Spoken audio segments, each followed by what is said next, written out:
Hello friends, කොහොමද ඔයාලට?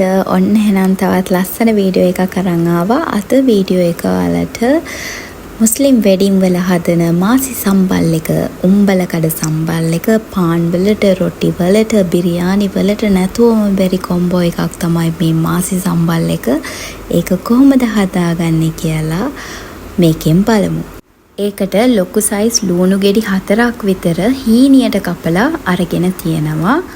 දෙහි උෂ අරගෙන තියෙනවා භාගයක් විතර. ඒ කියන්නේ ටේබල් ස්පූන් එකක් විතර. උම්බල කඩ අරගෙන තියෙනවා කුඩු කරලා ග්‍රෑම් 100ක් විතර. ඒ කියන්නේ ගොඩාක් කුඩු කරලත් නැහැ, පොඩ්ඩක් කුඩු කරලත් නැහැ, සාමාන්‍ය සයිස් එකට කුඩු කරලා. ඊට පස්සේ සුදු ලුණු බීක් 4ක් විතර අරගෙන තියෙනවා හීනියට කපලා. කරපිංචා අරන් තියනවා අත්ලක් විතර. ඊට පස්සේ ඕන වෙනවා අපිට ලුණු ටීස්පූන් එකක් විතර.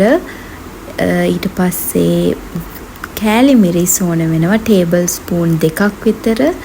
ඊට පස්සේ සීනි ඕන වෙනවා ටීස්පූන් කාලක් විතර. කහ කුඩු ටීස්පූන් කාලක් විතර ඕන වෙනවා. මේ ටික තමයි අපිට ඕන වෙන මේන් ඉන්ග්‍රීඩියන්ට්ස් ටික. මම මේක හදාගන්න තාච්චියේ තෙල් රත් වෙනකන් උම්බලකඩ මිශ්‍රණය හදාගන්නවා. ඒකට උම්බලකඩ ටික මේ වගේ භාජනයකට එකතු කරලා ලුණු, කෑලි මිරිස්, කහ, සීනි මෙන්න මේ ටික මම කියපු අර මෙෂර්මන්ට්ස් වලින් දාලා දෙහි උෂත් එකතු කරලා මේ විදියට කවලම් කරගන්නවා. ඊට පස්සේ තාච්චියට තෙල් දාලා හොඳට රත් වෙන්න දෙන්න. එතකම් මේ වගේ ස්ට්‍රේනර් එකක් ලෑස්ති කරගන්න හිල් තියන. ඊට පස්සේ හොඳට තෙල් එක රත් වුණාට පස්සේ ලුණු ටික දාන්න. එක පාරටම ඔක්කොම දාන්න එපා. චුටි චුට්ට දාලා මෙන්න මේ විදියට golden brown color එකක් එනකොට අරන් ස්ට්‍රේනර් එකට දාන්න. ඒක ටිෂු පේපර්, ඔයිල් පේපර් වලට දාන්න එපා. කෙලින්ම ස්ට්‍රේනර් එකට දාන්න. එතකොට තමයි අර ක්‍රිස්පි ගතියට තියෙන්නේ. ඒ වගේම ගොඩාක්ම බදින්නත් එපා. ගොඩාක්ම තද දුඹුරු පාට වෙනකන් තියන්න එපා. මොකද වෙලාව යනකොට ඒක තද දුඹුරු පාටට හැරෙනවා. ඒක නිසා ලා දුඹුරු පාට තියෙනකොටම ෆ්‍රයි කරලා ගන්න. ඊට පස්සේ මම අර හීනියට කපාගත්ත සුදු ලුණු ටිකක් දාලා මේ විදියට ඒකත් ලා දුඹුරු පාටට වෙනකොට ෆ්‍රයි කරලා අරගන්නවා. මේ වගේ චූටි චූටි ටිප්ස් හරියට ෆලෝ කරන්න. ඊට පස්සේ අපි කරපිංච ටික ෆ්‍රයි කරලා ගන්න ඕන. කරපිංච ටික වැඩි වෙලාවක් තියන්න එපා. ඉක්මනට දාලා ගන්න.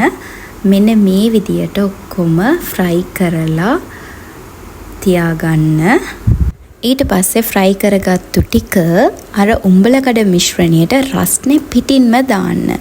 රස්නේ පිටින්ම දැම්මොත් තමයි මාසි සම්බල් එකේ ක්‍රිස්පිනස් එක ගොඩාක් වෙලා අපිට තියාගන්න පුළුවන් වෙන්නේ. මේක මාස ගාණක් වලට තියාගන්න පුළුවන් මේ විදියට හැදුවොත්. ඒ වගේම කියන්න ඕන මේක ඇවිල්ලා තව විදි තියනවා මේක හදා ගන්න වෙනස් විදි.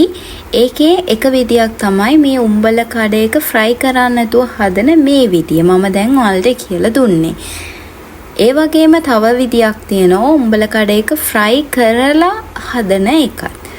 මම පර්සනලි ගොඩාක්ම කැමති මෙන්න මේ විදියට හැදුවොත්. මොකද මේ විදියට උම්බල කඩේක ෆ්‍රයි කරන්න නැතුව හැදුවොත් තෙල් බේරෙන ස්වභාවය අඩුයි. ඒ වගේම අපි අර උම්බල කඩ එකට රස්නේ පිටින්නේ ලුණු කරපිංචාර බැදපු ඒවා එකතු කරන්නේ. එතකොට ඒකේ රස්නෙත් එක්කම උම්බල කඩ ටිකත් ක්‍රිස්පියට තියෙනවා. ඒක නිසා මේ විදියට තමයි මම පර්සනලි කැමති විදිය. ඔයාලට පුළුවන් කැමති නම් උම්බල කඩේක ෆ්‍රයි කරලා දාන්නත්. එතකොට මේකට සාපේක්ෂව ඒකේ තෙල් බේරෙන ස්වභාවය චුට්ටක් වැඩි. මෙන්න මේ තියෙන්නේ අපි හදාගත්ත උම්බල කඩ සම්බල් එක. එහෙම නැත්නම් මාසි සම්බල් එක. මේක මුස්ලිම් වෙඩින් වල මිස් වෙන්නෙම නැති සයිඩ් ඩිෂ් එකක් තමයි මේක. ඒ වගේම පාන් කන්න, කිරිබත් කන්න, පිට්ටු කන්න ඒවට පර්ෆෙක්ට්ම කොම්බෝ එකක් තමයි මේ මාසි සම්බල් එක. ඒ වගේම ඔයාලට පුළුවන් මේ වගේ පොලිතින් කවර් වල දාලත් සීල් කරලා බිස්නස් එකක් විදියට කරන්නත්, ඒ වගේම බොටල්ස් වලිනුත් ඔයාලට මේවා බිස්නස් එකක් විදියට කරන්න අයිඩියා එකක් තියෙනවා නම් එයාලටත් හොඳ ලාභ ලබන්න පුළුවන් බිස්නස් එකක් තමයි මේක.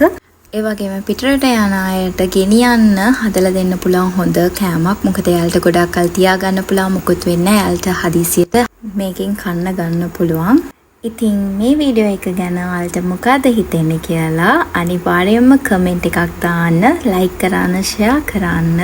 ඒ වගේම මගේ channel එක අලුතෙන් බලන කෙනෙක් නම් subscribe කරලා එකතු වෙන්න කියලා ආදරෙන් ඉල්ලනවා. මේ වගේ ලස්සන රස රෙසිපීස් ගොඩාක් ඉස්සරහට බලා ගන්න පුළුවන්.